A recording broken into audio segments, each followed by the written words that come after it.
हरिओम प्रिय दर्शकों, इस वीडियो में हम जानेंगे कि 2025 में नाग पंचमी कब मनाई जाएगी। श्रावण शुक्ल पक्ष की पंचमी को नाग पंचमी मनाई जाती है हर वर्ष, और नाग पंचमी नागों के लिए समर्पित है। इस दिन नागों की पूजा की जाती है। अलग अलग जगह है, अलग अलग विधियों से नागों की पूजा की जाती है। कुछ जगह अपने घरों के सामने नाग बनाए जाते हैं और कुछ जगह अपने क्षेत्रों में कुछ एक स्थान निश्चित होता है, वहाँ पर जाके नागों की सेवा की जाती है।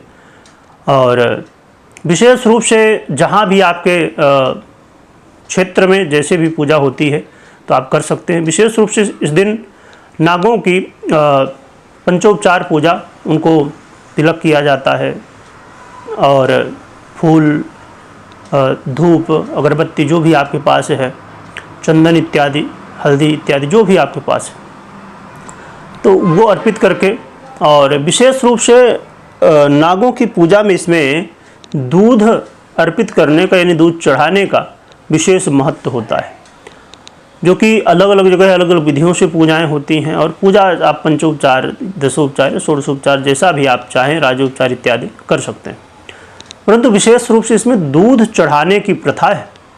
और कहा जाता है कि बहुत पहले की बात है कि जन्मेजय ने नागों के विनाश के लिए यज्ञ किया था और उसमें सभी नागों का विनाश हो रहा था, और फिर इसकी रक्षा के लिए ऋषियों ने दूध से रक्षा की थी। और यहाँ पर तभी से ये जो है तो परंपरा चली आ रही है दूध अर्पित करने की, दूध चढ़ाने की। तो आप इस दिन विशेष रूप से और पूजा अपने परंपरा के अनुसार करें, परंतु दूध जरूर सर्पों के नाम से चढ़ा सकते हैं। वैसे आपके पास यदि और कोई स्थान हो ना हो तो आप शिव जी की जब पूजा करते हैं तो आप देखते हैं कि शिव जी के जलारी में जो है तो, या शिव जी को कई बार जो यदि मूर्ति होती तो शिव जी को ही नाग लपटा हुआ होता है गले में, और यदि मूर्ति हुई, और यदि जलहारी हुई तो साइड में लपटा ही हुआ रहता है, परंतु साइड में शिव जी के ऊपर ऐसा नाग रहता है। तो नागों की पूजा की जाती है। तो आपके आसपास कहीं मंदिर होगा ही शिव जी का, तो वो आप या तो घर में भी कर सकते हो। आपके घर में शिव लिंग है, वो नाग हैं, तो वहाँ आराधना कर सकते हैं। कई बार आप भगवान विष्णु के जो मूर्तियाँ होती हैं तो आप देखते होंगे कि भगवान विष्णु के मूर्ति में अक्सर नाग होते हैं। तो आप जहाँ भी जैसे भी आपको उपलब्ध हो सके तो दूध जरूर चढ़ाएं, थोड़ा जल चढ़ाएं और दूध चढ़ाएं। और विशेष रूप से नागों से प्रार्थना की जाती है कि हमारे जीवन में कोई समस्याएं ना आए, जैसे कई बार लोगों को सांप काट देता है या ऐसी समस्याएं, तो भगवान नाग से प्रार्थना की जाती कि हमारी हमेशा रक्षा करें, कृपा बनाए रखें।